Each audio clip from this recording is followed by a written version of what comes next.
Bienvenue à tous, c'est la première de l'émission Tout droit. Je suis ravie d'avoir la chance d'animer cette émission qui a pour vocation de simplifier le droit avec des professionnels qui vont vous aider à connaître les petites astuces et les bons conseils. Pourquoi ? Parce que dans la vie, c'est comme pour la santé, où on fait du droit tout le temps, très régulièrement, et on ne se rend pas forcément compte des boulettes qu'on peut faire parfois. Alors c'est la rentrée, et donc nous avons décidé pour la première de vous parler des baux d'habitation, des baux étudiants. Et je vais tout de suite vous présenter nos invités et nos chroniqueurs du jour. Premier invité, monsieur Stéphane Chessé, président de la FNAIM 38. Bonjour Sophie, Stéphane. Merci de cette invitation. Ravi que tu sois là avec nous sur le plateau. Nous avons également Cindy Margueret, qui est courtier chez Odea Lim Assurance. Bonjour. Bonjour Cindy, merci d'être présente aujourd'hui. Nous sommes deux femmes. La parité n'est pas tout à fait respectée, mais presque. Et puis nous avons nos chroniqueurs. Alors vous allez voir, ils sont tous les trois habillés tout de bleu, raccord avec le logo derrière. Pour la chronique immobilière, nous avons maître Clément Dubreuil, notaire à Grenoble. Bonjour, merci. Merci d'être venu Clément. Nous avons pour la chronique fiscale maître Geoffroy Wolf, qui est avocat fiscaliste dans le cabinet Taxen, spécialiste du contentieux fiscal. Bonjour Sophie. Merci Geoffroy d'être avec nous. Et puis enfin, pour la chronique gestion de patrimoine, monsieur Marc Ramet, qui est lui gérant fondateur de la société Absilon Patrimoine. Bonjour à tous, bonjour Sophie. Alors je rappelle que entre nous, parce qu'on a envie de faire une émission détendue, le tutoiement est de rigueur. On est d'accord, on se tutoie tous. Et bien sûr, on me tutoie aussi. Alors, pour le déroulé de l'émission, donc on va faire un petit focus sur les différents baux existants, tout ce qui concerne l'état des lieux, les garanties, les assurances. Et on attaque immédiatement par un petit film avec un témoignage d'un papa qui s'appelle Frédéric et qui nous parle un petit peu de la façon dont il a géré la location avec sa fille. Nous habitons sur Mâcon et ma fille a été retenue dans une école sur Grenoble. Donc il a fallu bien sûr qu'on lui trouve un logement. Alors c'était pas le parcours du combattant, mais ça a été quand même assez compliqué. On s'est posé beaucoup de questions dès le début, à savoir est-ce que ce serait peut-être plus intéressant d'être en colocation ? Est-ce qu'il ne vaudrait pas mieux donc plutôt habiter dans une résidence étudiante avec des logements meublés ? Ou est-ce qu'il est peut-être plus préférable de louer un appartement ? Mais avec toutes les contraintes d'un appartement vide. Comme tous parents, nous avons commencé par la solution la plus simple, c'est-à-dire donc aller sur un site spécialisé de petites annonces. La problématique, c'est que une fois sur deux, les gens ne répondent pas ou répondent mais très tardivement. Ou alors donc les appartements sont loués. Donc on s'est plutôt orienté à passer par une agence. Il a fallu que je montre patte blanche, c'est-à-dire que je donne tout mon pédigré entre guillemets, à savoir bien sûr tous les documents nécessaires dont on se demande d'ailleurs certains à quoi ils servent. Moi, si j'avais quelques conseils à donner, c'est d'une part ne tardez pas, dès que vous avez une affectation, ça paraît évident mais c'est important, allez tout de suite à la recherche du logement. Il faut au moins qu'il y ait un parent qui accompagne son jeune entre guillemets pour pouvoir donner plus de crédit à la candidature, donc que ce soit en rencontrant les agences et puis d'être présent à l'état des lieux, parce que nous ça s'est très bien passé avec quelqu'un qui était extrêmement objectif, mais quelquefois on peut craindre que nos enfants qui n'ont pas l'habitude puissent se faire un petit peu balader dans l'état des lieux et puis ne pas forcément faire inscrire tous les défauts de l'appartement. Alors merci Frédéric pour ce témoignage et je vais tout de suite adresser la parole à Stéphane. Stéphane, est-ce que tu peux nous rappeler tout de suite les différents types de baux qui peuvent exister en ce qui concerne l'habitation ? Alors pour l'habitation, il y a deux grands types de baux. Alors il y a le bail non meublé, le bail classique, et le bail meublé. Donc il y a une spécificité entre les deux, c'est simplement qu'il y en a un qui est meublé, comme son nom l'indique, et l'autre non meublé. Et je crois que dans le meublé, il y a, moi on m'a déjà parlé du bail étudiant. Il Alors, a une particularité. Tout à fait Sophie, c'est une subdivision en fait un D'accord. petit peu. Le bail meublé classique, donc on est meublé et puis on peut durer 1 an, 2 ans, 3 ans, etc. Le bail étudiant est un bail meublé en fait avec une durée de 9 mois. Alors dans les autres baux, il faut effectivement envoyer une lettre en accusé-réception à la fin. Là, il prend c'est fin 9 mois immédiatement. et point barre. Voilà, c'est 9 mois et point barre. Et le bail d'habitation, lui au départ, il est conclu pour quel délai ? 1 an, 2 ans, 3 ans. Après, vous sortez quand vous le souhaitez. Alors ça, c'est pour le meublé 1 an et l'habitation classique. Pareil. D'accord. Pareil, classique. Alors à savoir si vous êtes en zone tendue, non tendue, etc. pour les sorties. Mais bon, c'est un point important. Donc en fait, c'est souvent un choix des parents quand... je regardais le reportage de monsieur, c'est vrai que lorsque l'on a son Parcoursup, par exemple, au niveau du mois de juin, c'est vrai qu'on a beaucoup de demandes. Quand on a déjà son affectation, il ne faut pas hésiter et effectivement se mettre en recherche sans trop tarder, parce qu'effectivement, c'est un petit peu pris d'assaut, sachant que Grenoble est un grand campus universitaire, donc il y a beaucoup de demandes. Voilà. Alors justement, pour toi, quel est le bail le plus adapté ? Parce que du côté du bailleur, en tout cas, quand il loue en nu, lui, il s'engage déjà pour 3 ans.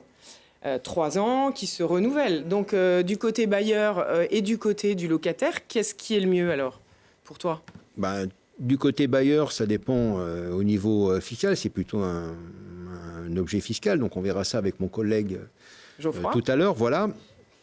Mais autrement, statistiquement... c'est souvent du meublé que les gens prennent. C'est un tout petit peu plus cher, mais ça leur permet... je leur conseille, parce que quand on habite dans une autre région, il faut déménager, raménager, etc. Et puis de toute façon, on a quand même un encadrement des loyers sur Grenoble, alors pas partout. On va en parler général, aussi. Donc voilà, donc c'est un point important, mais souvent, c'est choisi meublé. Voilà, majoritairement. Une fois qu'on a choisi finalement son type de bail, est-ce que tu peux nous expliquer comment ça se passe pour l'état des lieux d'entrée ? Parce qu'on le sait, c'est un point très important. Qu'est-ce qu'il faut voir, contrôler, comment on fait ? Alors, l'état des lieux d'entrée est une partie extrêmement importante. Ouais. Alors, soit effectivement, c'est fait directement par le propriétaire bailleur, conjointement avec le locataire, ou c'est fait par l'agence qui le fait elle-même, ou par un tiers de confiance, une société spécialisée. Mais l'entrée des lieux est un point important où on recense tous les points. Et il est d'autant plus important en meublé, parce qu'il est un petit peu plus long, où effectivement tout est scanné entre guillemets, fourchette, gomme, tout ce que l'on veut, et qui est annexé au bail. Et donc ça, c'est un point important. Et lorsque l'on est, ça c'est un point important, lorsque l'on a signé, on a 10 jours pour faire une petite rectification, si le pommeau de douche, etc. Voilà.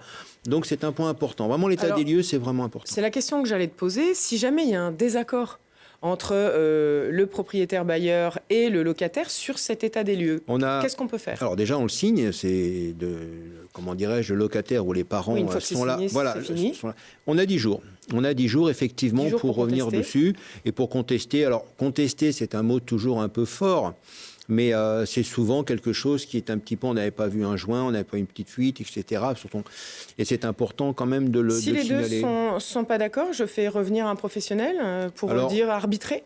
Alors, c'est très, très rare que ça soit pas, qu'ils soient pas d'accord. Ils sont d'accord. Et puis même, ça m'arrive aussi, lorsque effectivement ça se fait au bout de 3 semaines, qu'il y a une petite fuite ou un pommeau, c'est réparé. On va pas non plus, c'est pas parce qu'on a dit en 11e jour, on n'est pas sûr.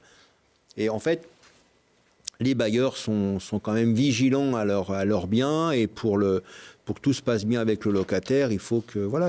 Mais c'est un point important pour revenir, Sophie. Alors, en plus de cet état des lieux, est-ce qu'il y a d'autres documents qu'on doit remettre au locataire ? Des documents obligatoires, des diagnostics ? Est-ce que tu peux nous faire une petite liste ? Alors, les diagnostics sont effectivement extrêmement importants. Souvent, on peut même les mettre... Déjà, ils sont obligatoires dans l'annonce. Donc déjà, on ne peut pas passer d'annonce sans avoir le DPE. Donc, c'est un point important. Oui. Le DPE, pour nos spectateurs, téléspectateurs, c'est le diagnostic de performance énergétique. C'est vrai qu'on oublie toujours entre le DPE, le DIAG et compagnie. C'est vrai qu'on a travaillé par anachronisme. Voilà. Et donc, c'est un point important. Alors après, il y a d'autres. C'est le règlement de copropriété. On a différents points sur la copropriété. Et donc, ça, c'est important de bien l'annexer, qu'il y ait quand même un point important. S'il y a une note du conseil syndical, bien informé en fait dès le départ. Mais le DPE reste quand même l'élément clé. Stéphane, dans l'état des lieux, est-ce qu'on a également la liste des choses qu'on remet aux locataires, comme les clés, etc. On remet les clés aux locataires lorsque déjà il y a une assurance. Alors effectivement, l'assurance en entrée est obligatoire. Oui. Autrement, parce qu'on peut pas, nous on donne pas les clés s'il n'y a pas l'assurance. On la demande 48 heures avant, parce que Lors d'après, s'il y a un dégât des eaux ou s'il y a un départ de feu, c'est voilà. Donc c'est vrai que l'assurance est une obligation pour la remise des clés. Tout à fait. Alors c'est parfait, ça me permet, Et Stéphane, voilà. de faire une magnifique transition avec Cindy. Cindy, c'est ton tour, puisque toi, tu vas nous parler des assurances par rapport aux bailleurs et aux locataires. Alors explique-nous, quelles sont les garanties qu'on doit demander, qu'on peut demander à un locataire quand il rentre dans les lieux? Se protéger, bien sûr, en tant que bailleur. Oui, alors en tant que bailleur, pour se protéger, la première des garanties à demander, c'est le dépôt de garantie. Eh oui. Donc qui est de 1 mois pour le non meublé et 2 mois maximum pour le meublé. Oui. Ensuite, on peut demander un garant. Donc le garant, il prend le relais sur le paiement des loyers lorsqu'il y a une défaillance du locataire. Il peut être physique, donc une personne physique, ou bien un organisme. Par exemple, si c'est un étudiant, on peut demander une garantie à ses parents, c'est ça? Exactement. Ok. Exactement. Et pour un organisme, il y a des organismes qui sont spécialisés Il y a des là-dedans? organismes qui sont spécialisés là-dedans, et souvent c'est les agents immobiliers qui le proposent. D'accord. Voilà. Et ensuite, dernier point, il faut absolument, donc je rebondis sur ce que disait Stéphane, il faut absolument demander l'attestation d'assurance pour être sûr que l'appartement soit bien assuré. Alors, c'est une assurance, tu veux dire, pour ce qui est dedans, les parties intérieures, responsabilité civile, qu'est-ce que c'est comme type d'assurance? Alors, une assurance habitation pour le locataire, donc qui permet d'assurer la responsabilité locative. Donc, c'est tous les dommages qui pourraient causer au tiers, donc notamment au propriétaire, donc s'il abîme l'appartement. Donc, ça, c'est l'assurance obligatoire. Et ensuite, ça lui permet également de s'assurer pour son mobilier, les affaires qui lui appartiennent, qui sont à l'intérieur. Ok. Et moi, ça c'est par rapport au mur, à l'intérieur, etc.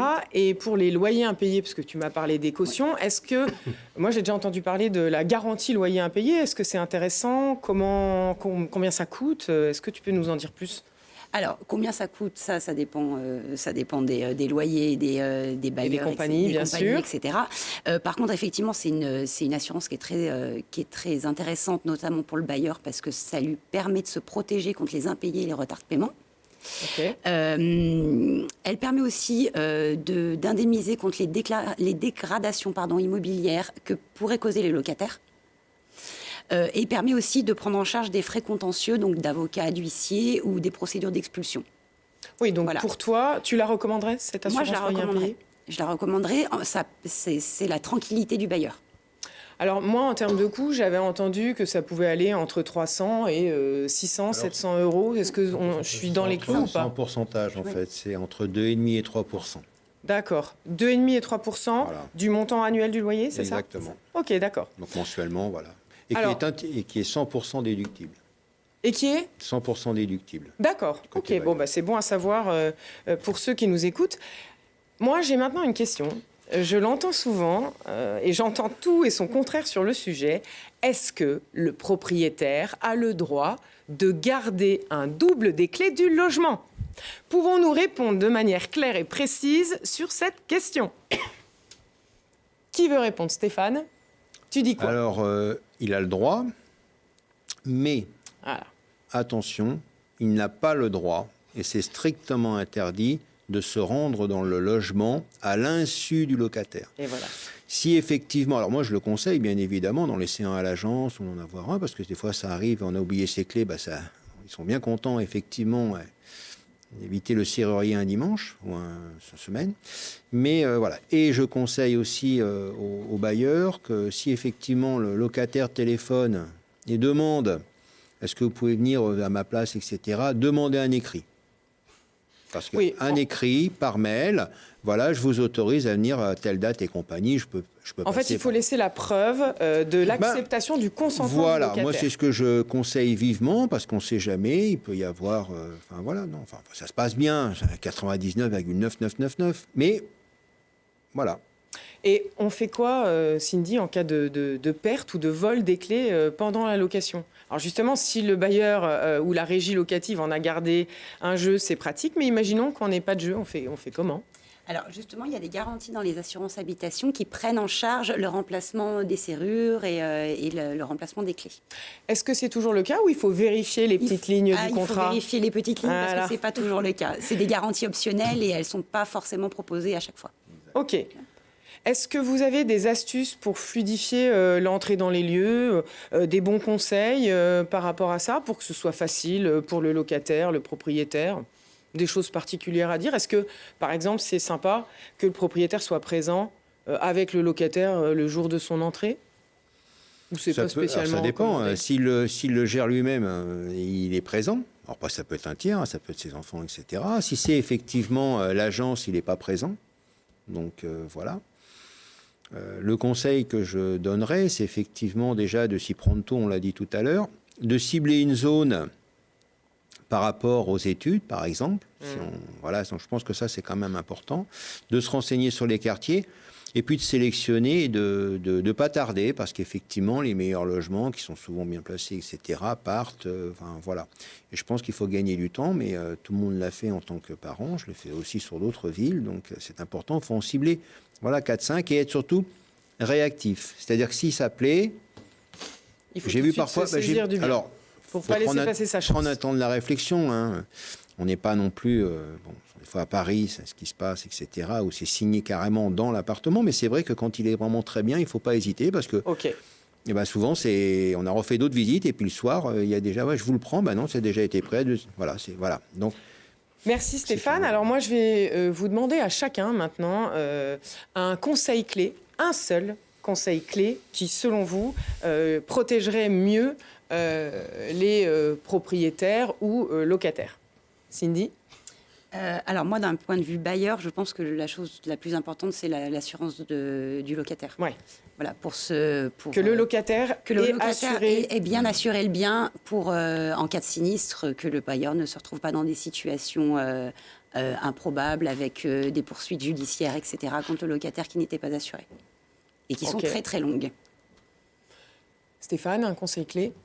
Pour le locataire, l'assurance, je suis d'accord avec Cindy. Et pour le bailleur, la rédaction du bail.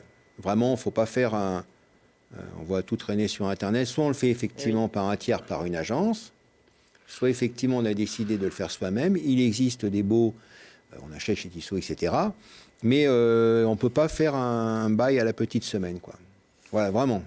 Eh bien, merci beaucoup à tous les deux. Donc, on rappelle les points d'attention, avec notamment les assurances.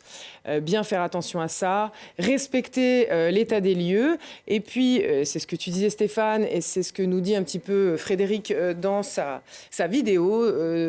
Quand vous trouvez un logement qui vous convient, il ne faut peut-être pas hésiter parce qu'ils sont assez pris d'assaut et de façon assez rapide.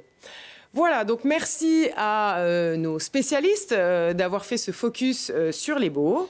On va maintenant voir un petit film avec justement des étudiants qui nous font un petit récap sur ce qu'on peut trouver et comment ils louent dans notre région. Moi j'ai un appartement, je suis en colocation avec deux autres étudiants en médecine. Ça fait 5 ans que je vis dans le même appart, mais les colocataires ont changé au fil des années, mais je suis resté dans le même appart depuis 5 ans en coloc. Actuellement, je vis en colocation à Saint-Martin-d'Air. Je ne l'ai pas vraiment choisi pour un choix financier parce que finalement, les aides de la CAF sont moins hautes que quand on a notre propre appart. Je ne me loge pas à Grenoble, je vis chez mes parents. Du coup, je prends 1h30 à venir sur le campus. J'ai trouvé mon appartement sur Le Bon Coin après de multiples recherches. Mon loyer actuel il est à 440 charges comprises. J'ai 150 € d'aide. Loyer, c'est 650 €, mais toutes charges comprises pour deux, oui. La raison principale de pourquoi je reste dans l'appart, c'est le prix. C'est autour de 280 € par mois, plus les APL. Moi, je paye un peu moins de 400 € le loyer. Et puis de toute façon, il me semble que la mairie de Grenoble, elle plafonne le loyer. Donc ça, franchement, ça nous aide énormément. J'habite à Gionnet, et du coup, ça prend du temps à y aller. Il n'y a pas beaucoup de bus aussi.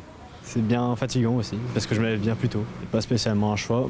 Disons que je suis pas un très bon élève quand j'étais au lycée, du coup mes parents ne me faisaient pas confiance sur les appartements vu que ça coûte très cher. J'ai choisi cette coloc parce que je vivais sur le campus avant et ça m'éloignait beaucoup du centre et de mes autres activités.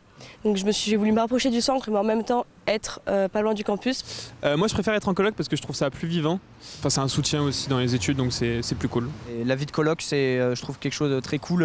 Ça permet d'avoir du monde quand tu rentres le soir, ça permet d'être avec des gens sympas et d'avoir un peu une activité sociale au quotidien, quoi. Merci à nos étudiants pour leur témoignage. Et avant qu'on attaque avec nos chroniqueurs, je tiens à préciser que pendant cette pause film, Geoffroy m'a fait remarquer qu'en effet, nous avions 3 chroniqueurs en bleu, que c'était une chronique sur les baux, et il tenait à préciser que beau pouvait s'écrire aussi B-E-A-U. Très bien, nous attaquons. Merci Sophie. Mais de rien, je crois qu'il fallait que je le dise quand même. Nous attaquons avec Clément. Clément, qui je le rappelle, est notaire à Grenoble. Et Clément, tu as un boulevard, puisqu'on a un des étudiants qui nous a parlé du plafonnement des loyers.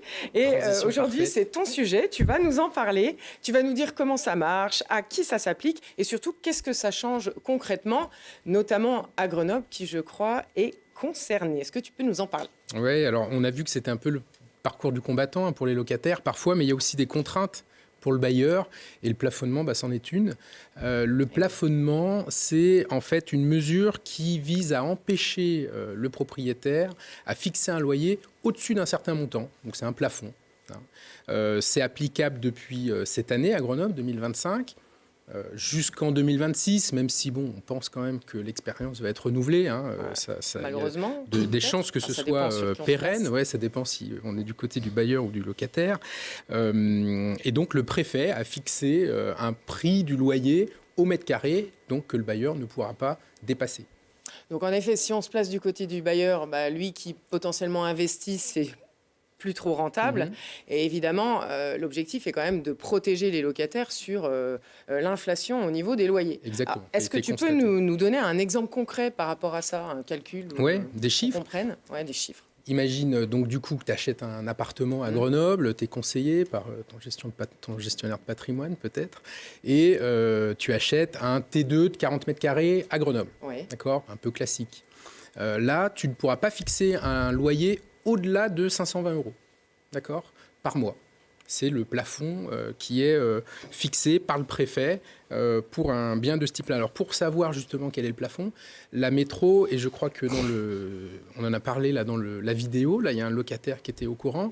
Il y a un site de la métro qui a créé un simulateur, en fait, pour déterminer justement le plafond de loyer applicable à tel appartement dans tel secteur. Donc, si je rentre ma rue, le montant du loyer que je veux faire, je sais si ça rentre dans les clous ou pas. Voilà, exactement. Donc, on va t'indiquer le plafond et on va t'indiquer également la possibilité d'appliquer 20% supplémentaires à ton loyer. Tu as un complément de loyer qui est autorisé. Évidemment, c'est bon à savoir, ça. Voilà, c'est bon à savoir, mais il faut que ça soit justifié. C'est toujours possible? Je peux toujours le faire? C'est pas toujours possible. Non, sinon, le loyer, il est faux.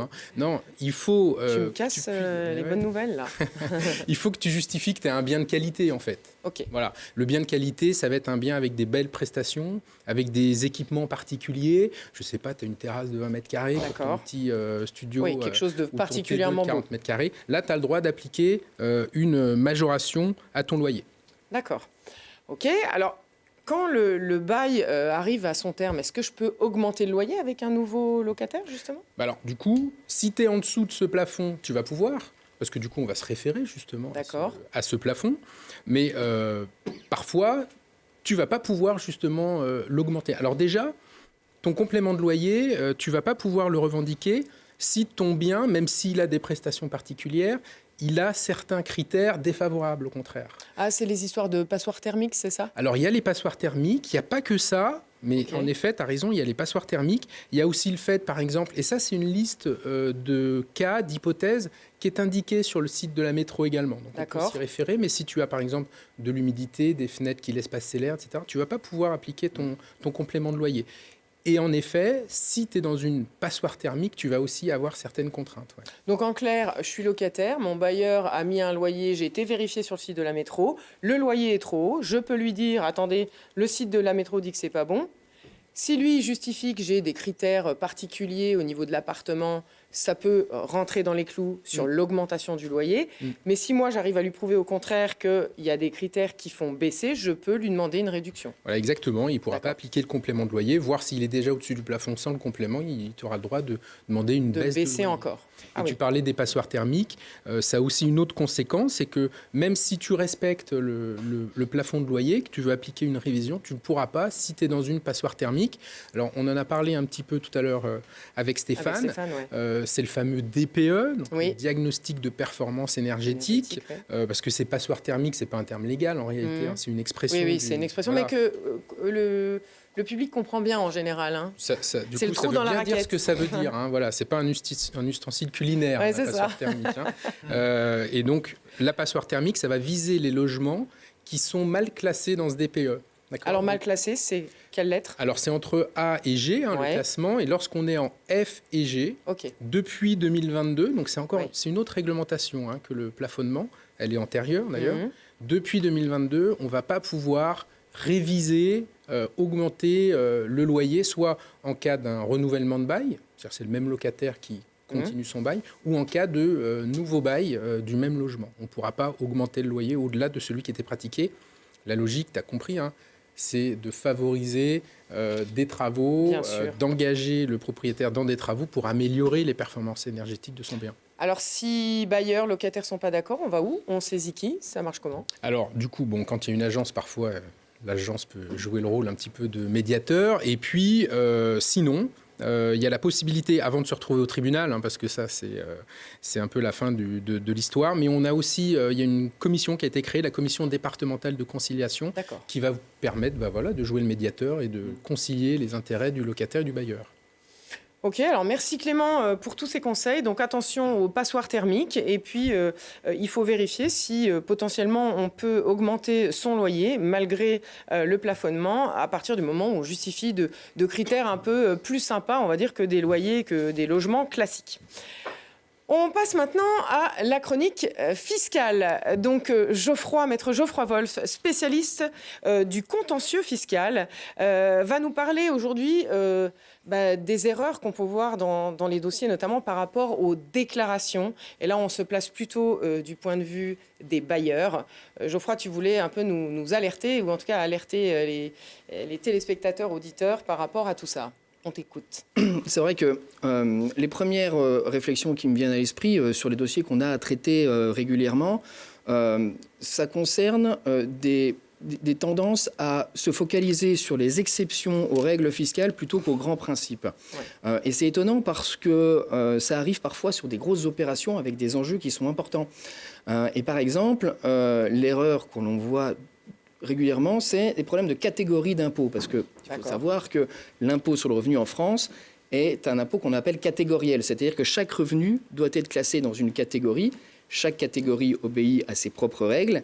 Et en principe, évidemment, et chaque catégorie est indépendante l'une de l'autre. Ça veut dire qu'en principe, les plus d'une catégorie ne se compensent pas avec les moins d'une autre.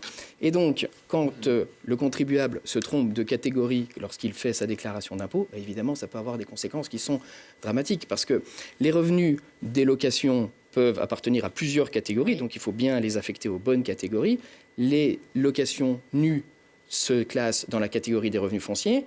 Les locations meublées, elles, se classent dans la catégorie des bénéfices industriels et commerciaux. Et oui, donc si déjà on se trompe, on a tout faux. Et si en plus le bien il est possédé par l'intermédiaire d'une société, on parle souvent des sociétés civiles immobilières, si le bien est en location nue, les revenus se classent toujours dans les revenus fonciers. Par contre, si ce sont des locations meublées, cette fois, c'est l'impôt sur les sociétés qui s'applique. Voilà. Ah oui, donc bienvenue dans le millefeuille administratif. Alors, est-ce qu'on a des autres points qui sont sujets à contentieux? Alors, les autres points que l'on constate souvent, en tout cas ceux qui coûtent cher pour le contribuable, c'est de se tromper dans les travaux qui sont déductibles ou pas déductibles. Voilà. Il y a un principe qui est très simple.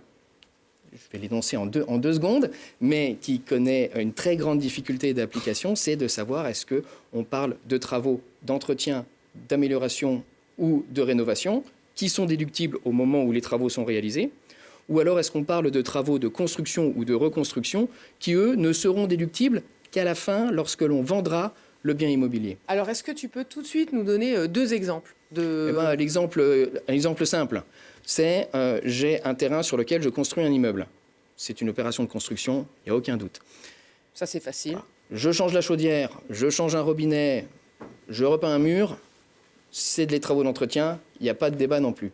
Par contre, on a en jurisprudence des dizaines, voire des centaines, voire probablement des milliers de cas où on a du mal à trouver la limite entre... Je mets une clim si on met une clim, ça dépend. Si on remplace une clim qui existe déjà, c'est de la rénovation et de l'entretien. Si on en installe une nouvelle, ça peut être un élément d'amélioration, de l'amélioration, ou dans certaines circonstances, en fonction du type d'installation, ça peut être considéré comme de la reconstruction et donc ne pas être déductible. Alors évidemment, l'administration fiscale veille sur la situation parce que se tromper exprès ou pas exprès, j'allais dire, de qualification, ça entraîne des conséquences qui sont Alors justement, énormes. C'est quoi les conséquences ? Les conséquences, c'est déjà le risque d'un contrôle fiscal et d'un redressement fiscal, avec des coûts qui peuvent être importants.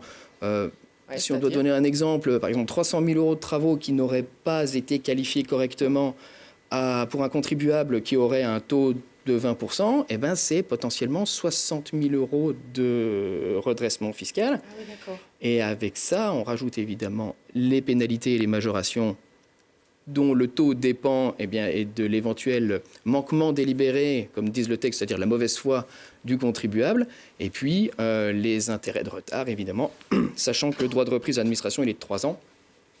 Et donc, on peut avoir des redressements avec des montants qui peuvent être substantiels. Alors, tes conseils par rapport à ça, qui je dois aller voir, moi, si je veux être sûr que mes 300 000 € de travaux rentrent dans les clous ? Alors, mes conseils, ils sont doubles. C'est déjà, avant de faire la déclaration et au moment de faire la déclaration, d'être sûr de disposer d'un dossier qui soit complet, c'est-à-dire d'avoir en main tous les justificatifs, les factures, les réclamer si elles n'ont pas été communiquées, les faire modifier si jamais elles ne sont pas faites dans les règles, pour que le moment venu, lorsque l'administration viendra interroger le contribuable, qu'on puisse y répondre tout de suite. L'expérience montre qu'au bout de 3 ans, lorsque l'administration s'intéresse au dossier, il est quasiment impossible d'obtenir des justificatifs qu'on n'a pas déjà obtenus au moment où on a fait les travaux. Ok. Donc ça, c'est le premier conseil avant. Après, il y a le conseil au moment où l'administration fiscale s'intéresse à la situation et vient contrôler et demander des renseignements. Mon premier conseil, c'est de répondre. Absolument. C'est-à-dire de ne jamais laisser une question de l'administration fiscale sans réponse. Par contre, de faire attention à ce qu'on répond. Parce que tu sais, c'est comme dans les films, tout ce que vous direz pourra être retenu contre vous. Oui, c'est ça. Voilà. Donc il vaut mieux aller voir un expert en fiscalité pour se faire aider. Disons qu'il faut répondre à la question qui est posée et de façon intelligente. Et en amont, je peux aller voir un expert comptable, un fiscaliste pour m'aider à savoir évidemment, pour être sûr que la déclaration a été faite correctement et que les risques soient le plus réduits possible par la suite. Évidemment. Merci beaucoup Geoffroy pour ton intervention. Le temps presse. Marc, on va conclure avec toi. Merci d'être présent pour cette chronique de gestion de patrimoine et tu vas nous parler du livret A, parce qu'on en entend beaucoup parler là à la rentrée, et j'aimerais bien que tu nous donnes ton sentiment là-dessus. On en a bien parlé cet été. Est-ce que c'est toujours intéressant ? Dis-nous tout. Oui. Alors, juste en 2 mots, tu me presses. Rappelez ce qu'est le livret A. Donc, le livret A est une enveloppe bancaire sécuritaire, réglementée et sécurisée. Okay. J'emploie bien les 2 mots sécuritaire et sécurisé qui ont 2 portées différentes. Pas de conditions de revenus, surtout une rentabilité garantie par l'État qui fixe le taux, strictement aucune fiscalité, pas d'impôt sur le revenu, pas de prélèvements sociaux. J'ai dit pas de conditions de ressources, n'importe quel Français payant des impôts en France, domicilié fiscalement en France, peut ouvrir un livret A, majeur ou mineur. Alors, ce qui freine un peu les gens, c'est quand même la rentabilité. Elle est de combien à peu près aujourd'hui ? Parce que c'est ça qui a fait un peu couler de l'encre. Depuis le 1er août, la rentabilité du livret A était fixée à 1,70. Mais net. Au-delà de cette rentabilité, on reste sur des capitaux qui sont disponibles à tout moment, des capitaux qui ne peuvent pas perdre d'argent. C'est-à-dire vous placez de l'argent sur un livret A, vous avez un taux qui est garanti, vous récupérerez toujours au moins le capital placé, plus les intérêts. C'est une enveloppe, je disais tout à l'heure, sécurisée, c'est-à-dire que même si, j'écoute les Cassandres sur les réseaux sociaux, votre banque dépose le bilan, l'État garantit les placements sur tous les livrets réglementés. Le livret A comme le livret développement durable, comme le livret d'épargne populaire. En fait, c'est une poire pour la soie finalement facilement accessible. Est-ce qu'il y a des coûts de retrait Alors, strictement aucun coût, ni de versement, ni de gestion, ni de retrait. Okay. Tout à l'heure, je disais aussi sécurisé, sécuritaire. Il faut bien comprendre que la rentabilité qui est donnée permet d'avoir aussi cette sécurité. Si on veut aller chercher des rendements beaucoup plus importants, on va chercher des enveloppes qui vont être plus risquées. Alors, par rapport au livret A, est-ce que c'est la seule enveloppe qu'on peut utiliser justement pour créer ce que tu as appelé une trésorerie de précaution? Est-ce qu'on peut avoir d'autres placements qui peuvent être intéressants? Merci de parler de cette notion de trésorerie de précaution. Effectivement, le livret A, comme je le citais, le livret de développement durable et solidaire, il est devenu solidaire depuis le Covid. Avant, il était égoïste. Et pour certaines personnes, selon les conditions de ressources, le livret d'épargne populaire permettent de créer cette trésorerie de précaution pour faire face aux aléas de la vie. Par petits bouts, j'ai besoin de verser une prime que j'ai reçue de mon employeur, je peux le verser dessus, plutôt que de laisser sur mon compte courant. J'ai besoin de mettre 30 €, 50 € tous les mois. Donc c'est vraiment accessible, disponible et je le répète, non fiscalisé. Merci Marc, c'est la fin de cette émission. Merci à nos deux invités, Stéphane et Cindy. Merci à nos trois beaux chroniqueurs, Clément, Geoffroy et Marc. C'était la première de Tout droit.